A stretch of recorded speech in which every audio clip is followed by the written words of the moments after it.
Revenge of nature, প্রকৃতির প্রতিশোধ। এই কথাটা আমরা সবাই জানি, বাট সবাই মানতে চাই না বা মানি না। আজ হয়তো আপনার বা আমার কারণে কারো ঘরের কন্যা সন্তান, মা বোন অথবা স্ত্রী নিগৃহীত, নির্যাতিত হচ্ছে। তো আজ যদি আমার কারণে বা আপনার কারণে হয়, ওই যে বললাম রিভেঞ্জ অফ নেচার, সেই রিভেঞ্জ অফ নেচারের কারণেই কিন্তু দুদিন পরে যে কাজটা আমি করছি সেই কাজটা ঠিক আমার পরিবারের সদস্যদের উপর চলে আসতে পারে। তাই আসুন আমরা এই ধরনের ন্যাক্কারজনক কাজ থেকে বিরত থাকি। আসলে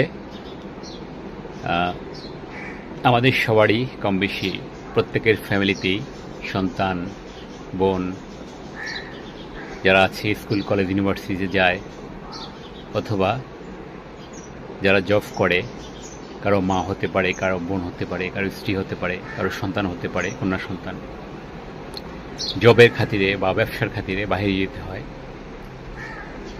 তো আসলে যুগ যুগ ধরেই চলে আসছে, পুরুষের পাশাপাশি মহিলারাও বাইরে যাচ্ছে।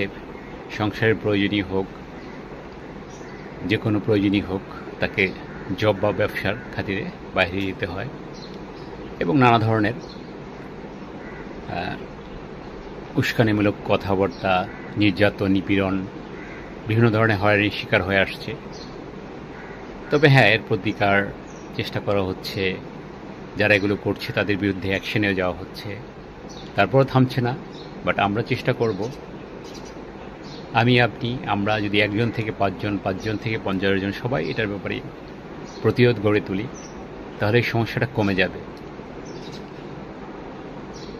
ঠিক অনলাইনেও কিন্তু এখন আমরা যারা অনলাইনে, সেটা ফেসবুক হোক কিংবা ইউটিউব, অর্থাৎ সোশ্যাল মিডিয়ার যতগুলো প্ল্যাটফর্ম আছে, পুরুষদের পাশাপাশি অসংখ্য অগণিত নারীরাও, কন্যা সন্তান, বোন, স্ত্রী, মায়েরা, অনেকেই এটাকে পেশা হিসেবে অথবা টাইম পাস বলেন, মজার বিষয় বলেন, ফান করার জন্য বলেন, অনেকেই অনলাইনে কাজ করছেন। তো এখানেও কিন্তু এই ধরনের অনলাইন ইফটিজিং বলেন, অনলাইনে নির্যাতন বলেন, অর্থাৎ এই যে ডিস্টারবেন্সটা অনলাইনেও ঢুকে গেছে।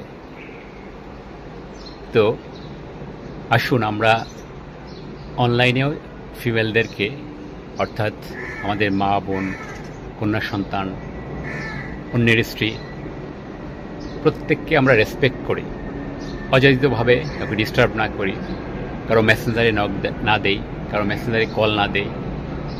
দেখেন, আমরা এই প্ল্যাটফর্মে যারা কাজ করি সবাই সবার সহযোগী হই, সহযোগী বন্ধু হই, ভাই বোন হই, কিন্তু কারো দুশ্মন হিসেবে, কারো নির্যাতনের কারণ না হই, কারো শত্রু না হই। কারণ যেটা প্রথমেই বললাম যে রিভেঞ্জ অফ নেচার বলে একটা কথা আছে। তো আজ আপনি যে কাজটা করবেন, 2 দিন পরে আপনার পরিবারে সেই কাজটা কিন্তু চলে আসতেই পারে। কারণ আপনি বা আমি পৃথিবীতে আল্লাহ রসুলের পরে যার মাধ্যমে এসেছি, তিনি হচ্ছেন কিন্তু নারী, মা। তো আপনার ঘরেও মা আছে, বোন আছে। আপনি যদি এখন বিয়ে নাও করে থাকেন, বিয়ে করবেন এবং আল্লাহ চাইলে আপনিও কন্যা সন্তানের বাবা হবেন। সুতরাং আমরা অনলাইনেও এই ধরনের ন্যাক্কারজনক কোনো কাজ না করি, কাউকে ডিস্টার্ব না করি।